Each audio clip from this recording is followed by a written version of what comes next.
கரூர் மாவட்ட நண்பர்களுக்கு வணக்கம். ஒரு மிக முக்கியமான செய்தி என்ன அப்படின்னா, உங்கள் பணம் உங்கள் உரிமை அப்படிங்கிற ஒரு திட்டமானது இந்திய அரசால முன்னெடுக்கப்பட்டிருக்கு. இந்த திட்டத்தோட நோக்கம் என்ன அப்படின்னா, அன்கிளைம்டு டெபாசிட் அமௌண்ட், அதாவது உரிமை கோரப்படாத தொகை உங்களுடைய பேங்க் அக்கவுண்ட்லயோ அல்லது எல்ஐசி போன்ற அமைப்புகள்லயோ அல்லது நிதி நிறுவனங்களையோ ஒருத்தர் போட்டிருப்பாரு.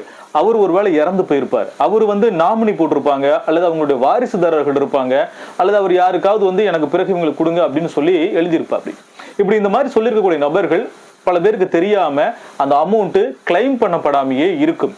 அப்படி பார்க்கும்போது நம்மளுடைய கரூர் மாவட்டத்தை பொறுத்த வரைக்கும் 2,28,505 கணக்குகள் இது மாதிரி உரிமை கோரப்படாம இருக்கா. இதுல இருக்கக்கூடிய மொத்த தொகை எவ்வளவு தெரியுங்களா?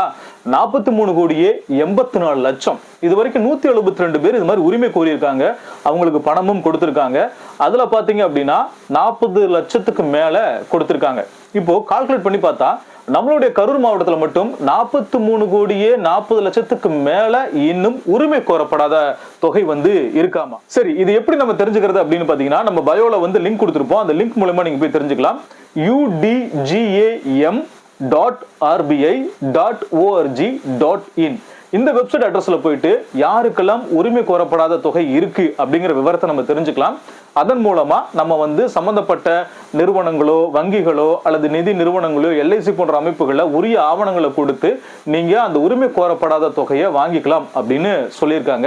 இதற்கான லாஸ்ட் டேட் பாத்தீங்க அப்படின்னா டிசம்பர் மாதம் 31. சோ உங்கள் பணம் உங்கள் உரிமை, உங்க பணம் உங்களுக்கே கொடுக்கணும் அப்படிங்கிற இந்த திட்டத்தின் மூலமா இந்த உரிமை கோரப்படாத அன்கிளைம்டு டெபாசிட் அமௌண்ட்டை நீங்க பெறலாம். சோ இந்த மாதிரியான பல தகவலை தெரிஞ்சுக்கணும் அப்படின்னா நீங்க சிறகுகள் FM 89.6 தொடர்ந்து கேட்டுட்டே இருங்க. சிறகுகள் FM உடைய சமூக வலைதள பக்கங்களை பின்தொடர்ந்துட்டே இருங்க. உங்களுக்கு நிறைய விஷயம் இது மாதிரி நாங்க சொல்றோம்.